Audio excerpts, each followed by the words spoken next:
Bienvenue à notre troisième rencontre de la semaine de la famille. Nous parlons de famille, mais qui dit famille dit d'abord couple. C'est un thème important qui ne pouvait être éludé quand on sait que la solitude est un des problèmes majeurs de la société et que pour la grande majorité, être en couple fait partie des objectifs premiers pour une vie réussie. Nous rêvons toutes et tous, ou presque, du grand amour, de la rencontre romantique, de la complicité extrême où l'on peut se comprendre en un regard, d'une relation avec une communication fluide, de rêves partagés. Mais est-ce une réalité atteignable ou une simple utopie? C'est une question légitime quand on sait qu'un mariage sur deux finit en divorce. Ce soir, Alain Charpillot, responsable du Centre de relations d'aide Horizon 9 à Genève, va nous apporter quelques éléments clés pour comprendre comment se construit un couple et donc comment ne pas naufrager. En couple ou célibataire, ce sujet est pour vous. Mais avant de découvrir le message, écoutons un témoignage qui illustre bien notre thème du jour et louons Dieu pour son projet merveilleux pour les familles.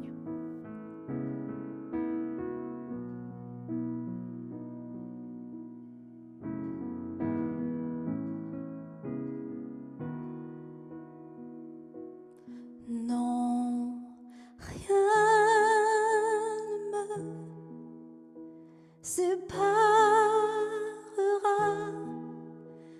de l'amour de Jésus. Ni la mort, ni la vie, ni les persécutions, ni les dominations, ni les choses présentes, ni les choses à venir, ni toutes les puissances. Non, rien ne me séparera de Jésus.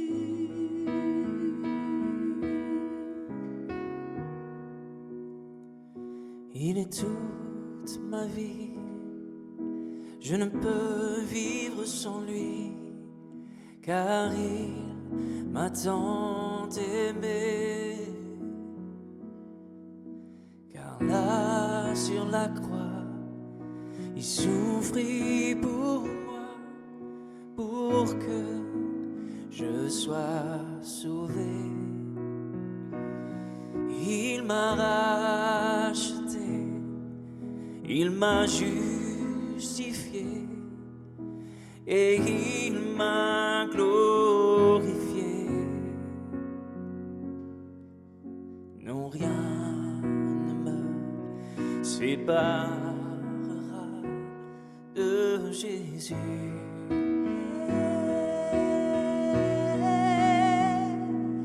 Non, rien ne me séparera de l'amour de Jésus. Ni la mort, ni la vie, ni les persécutions, ni les dominations, ni les choses présentes, ni les choses à venir, ni toutes les puissances. Non, rien ne me séparera de Jésus. Oh, oh, oh, oh, non, rien ne me séparera de l'amour de Jésus. Ni la mort, ni la vie, ni les persécutions, ni les dominations, ni les choses présentes, ni les choses à venir, ni toutes les puissances n'ont rien ne me séparera,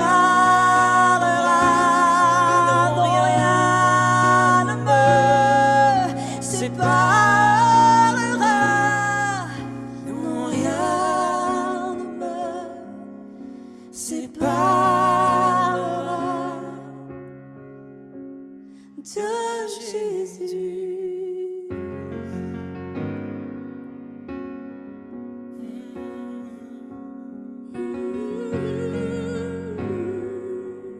Non, rien. Non rien, non rien. Ni la mort, ni la vie.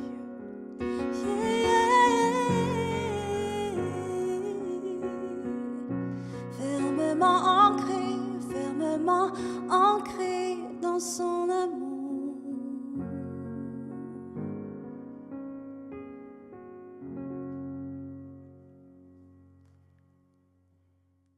Okay, all right. Well, my name is Mickey, and my husband and I met back in the 1970s, a long, long time ago. We were both college students at the time, and we had mutual friends. When we met, it was like, yes, this is an exciting thing. We both love Jesus. So it was going to school, it was raising children, working in a church. It was very, very intense. Our schedules were crazy. And that's when things sort of started going south for us. And what started happening was that my husband, with his busy schedule, began to be less and less present with us as a family. And there were things that were being said by him to me, don't tell anybody that I'm not here that often. You know, don't talk to anybody. And whatever you're feeling is not as valid because what I'm feeling is more powerful, and so therefore my feelings are more valuable than your feelings. And those three signs are really essential. Don't talk, don't trust, don't feel. That is a symbol, that is a real sign of dysfunction that's going on. When I said we need to get help, he said, no, you're too sick. You need to divorce me because my reputation is at stake. That was the most devastating moment of my life. And at the same time, it was the most freeing spiritually. Because all of a sudden, all I had was God. To this day, my ex-husband has never come to me and said, I'm sorry for what I did. But that didn't keep me from having to be able to forgive him. I've already forgiven. Forgiveness is very available. When you live in a land where forgiveness is available, you're living in God's world. Because God made forgiveness available through Jesus Christ on the cross. I just wish that our marriage had been different. But I want you to know that God is always there, whether you recognize him or not. And even in this time of really, really deep pain and sorrow, you can reach out. You don't have to follow some kind of perfect formula. Just be yourself, because God is there. He is the creator. He's the one who made you. He knows you. He knows that this is what you're going through. And the God of the universe cares enough about you to say, please, just reach out. I'm ready.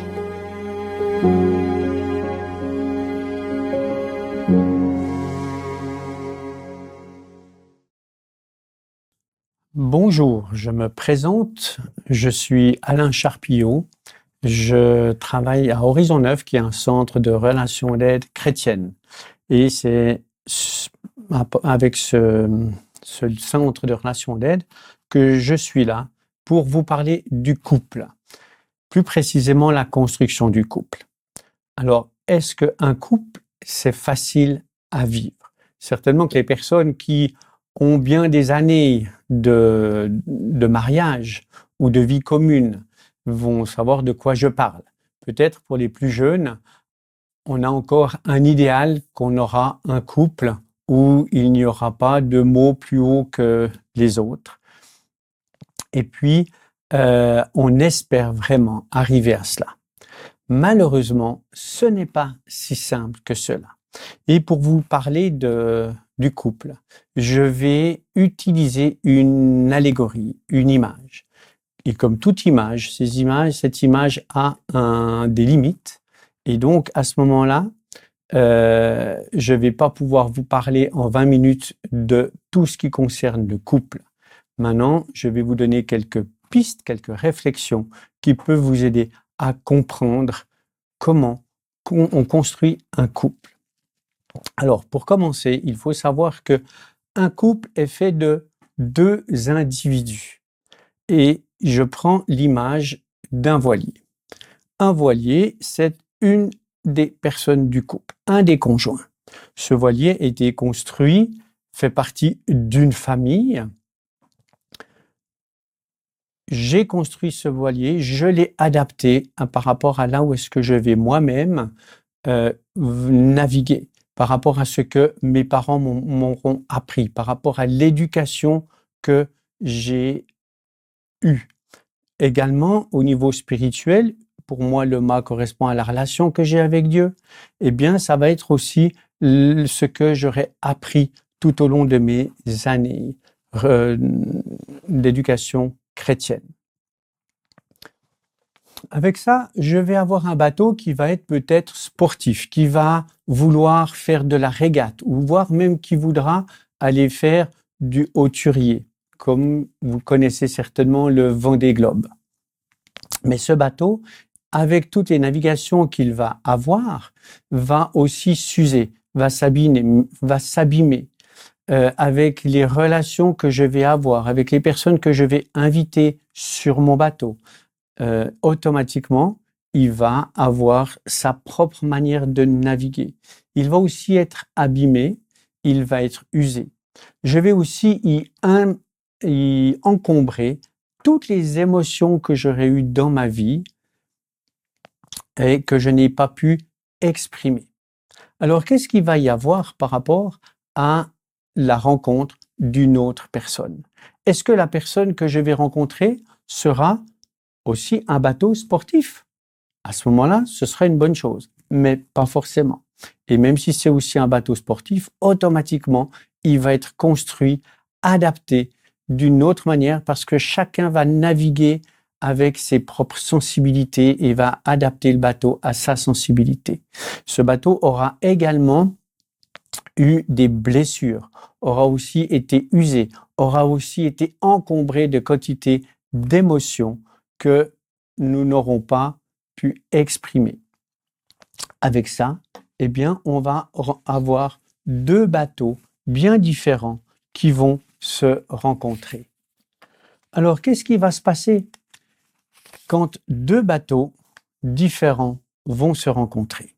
Est-ce que nous allons vivre sur un des bateaux? Sur lequel? Sur le mien ou celui de mon conjoint? Et si je viens vivre sur le voilier de mon conjoint, est-ce que je vais pouvoir y être bien? Est-ce que toutes les choses vont pouvoir je vais pouvoir m'adapter à ce bateau? Eh bien, malheureusement pas. Parce que il y aura plein de choses qui vont me déranger. Parce que les poulies seront pas au bon endroit, comme je le souhaite, etc. Et si mon conjoint vient sur mon bateau, eh bien, ce sera la même chose. Et il y aura des frustrations. Et donc, à ce moment-là, on va pas pouvoir vivre chacun sur soit l'un ou soit l'autre. Et nous allons devoir construire un nouveau voilier. Ce voilier du couple, eh bien, il va devoir se préparer. Est-ce que il va devoir être construit complètement avant le mariage, avant la vie commune? Eh bien non, parce que on va encore, au fur et à mesure de la navigation, le construire et l'adapter. Alors d'abord, il faut un architecte pour pouvoir construire ce bateau. Ça veut dire qu'on va réfléchir, on va étudier qu'est-ce qui m'intéresse, qu'est-ce qui t'intéresse. On va essayer de trouver quelque chose qui permet de convenir aux deux. Et ensuite, on va y apporter ce que nous avons envie sur ce bateau. Est-ce que ce bateau on va toujours naviguer que là-dessus? Si c'est un bateau qu'on aura décidé d'être plutôt côtier ou bon pour voyager, eh bien, moi, si j'avais un bateau sportif, je vais être un peu frustré. Alors, mon conjoint sera peut-être bien. Alors, pour pouvoir être bien sur ce bateau, est-ce que je vais mettre mon propre bateau à la poubelle? Non, je vais le garder pour que de temps en temps, chacun puisse venir naviguer sur son propre voilier.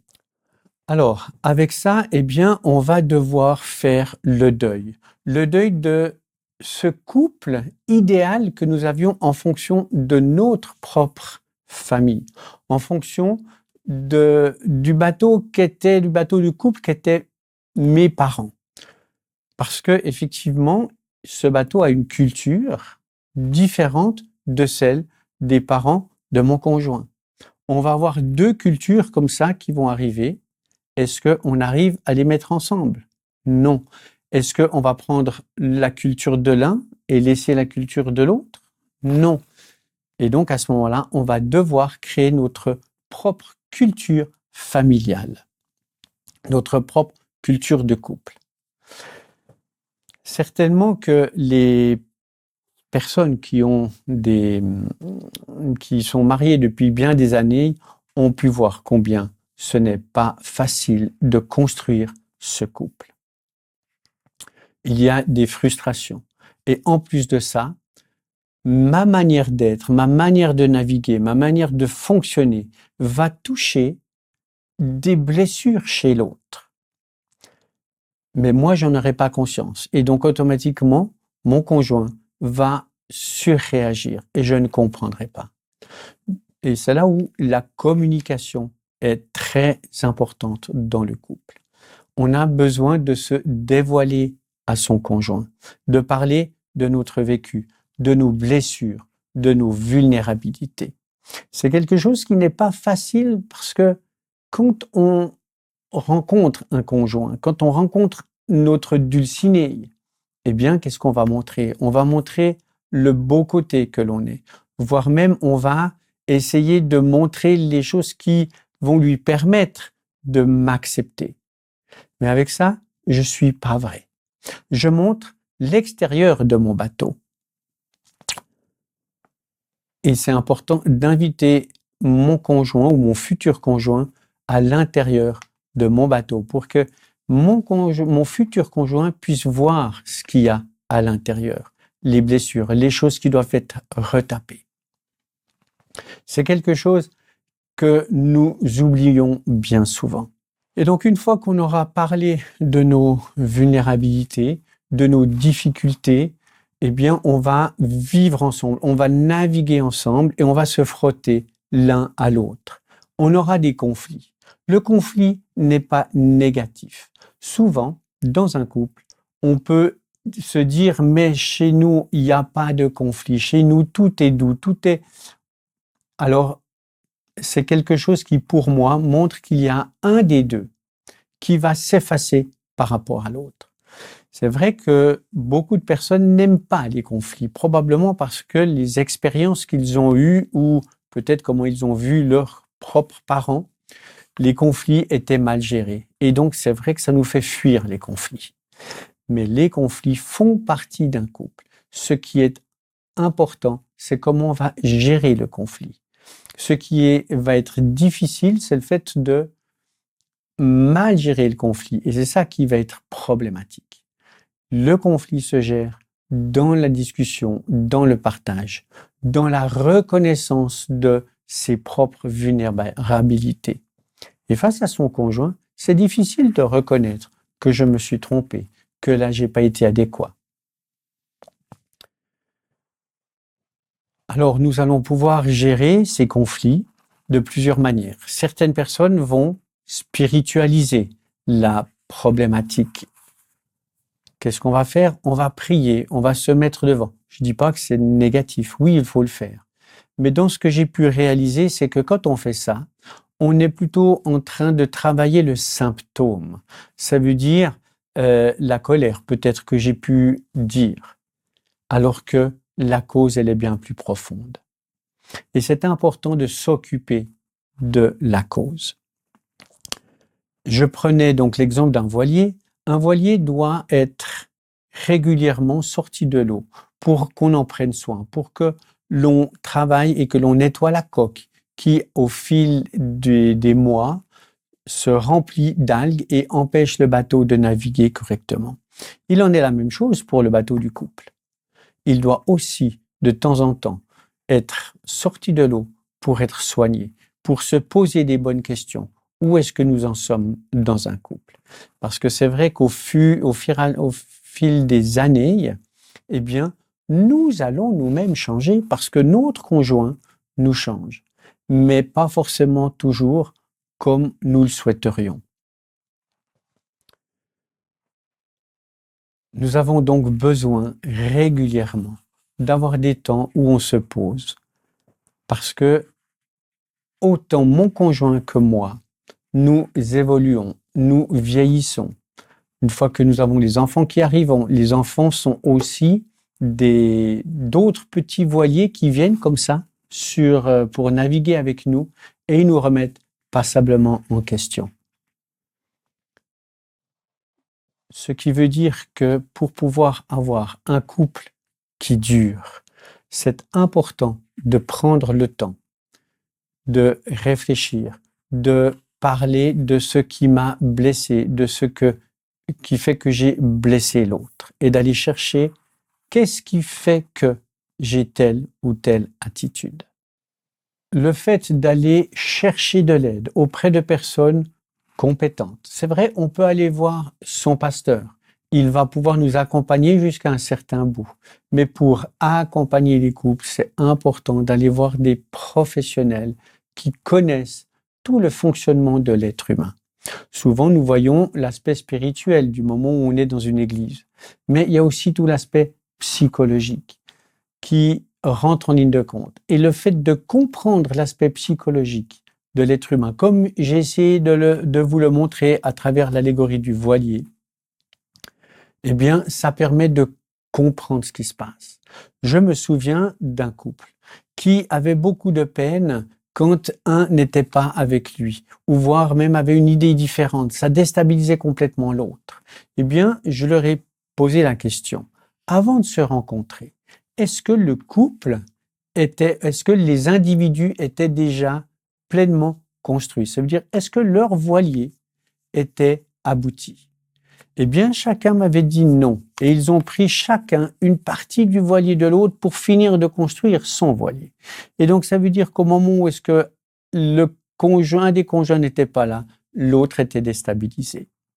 On voit par là que c'est important de pouvoir bien se construire individuellement, savoir qui l'on est, pour pouvoir vivre un couple épanoui, équilibré. Voilà, à travers cette allégorie, j'espère que ça vous a permis de comprendre combien est-ce que le couple n'est pas facile à construire et que l'on se fait bien des idées sur la construction d'un couple.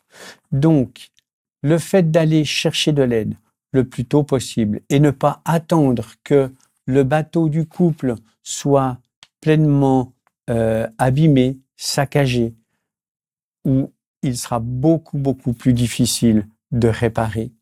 Il vaut mieux venir en amont. Et plus vite on va chercher de l'aide, mieux c'est. Ce qui est encore mieux, c'est quand des jeunes couples qui veulent se mettre ensemble, qui veulent se marier, eh bien, ils viennent déjà chercher de l'aide pour comprendre le fonctionnement d'un couple.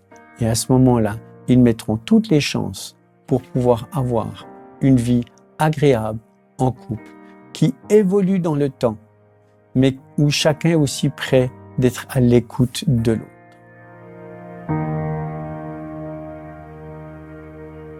Dieu te bénit et te garde. Il rayonne sur toi, il t'accorde sa grâce. Ton Dieu se tourne vers toi, te donne la paix.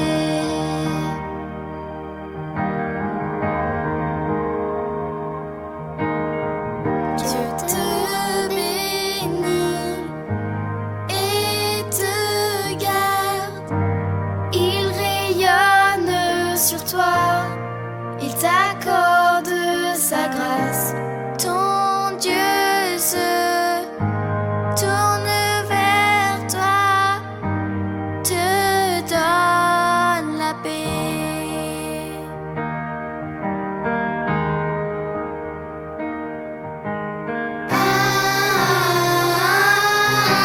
Amen.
reste sur toi pour plus de 1000 générations, sur ta famille, sur tes enfants et les enfants de leurs enfants. Que sa faveur reste sur toi pour plus de 1000 générations, sur ta famille, sur tes enfants et les enfants de leurs enfants. Que sa faveur reste sur toi pour plus de 1000 générations, sur ta famille, sur tes enfants et les enfants de leurs enfants. Que sa faveur reste sur toi pour plus de 1000 générations, sur ta famille, sur tes enfants et les enfants de leurs enfants. Que sa présence t'environne là avec toi, à tes côtés, qu'elle t'inonde et t'entoure. Il est pour toi, il est pour toi, dès le matin jusqu'au coucher, à chaque pas, veillant sur toi, dans les larmes et dans la joie.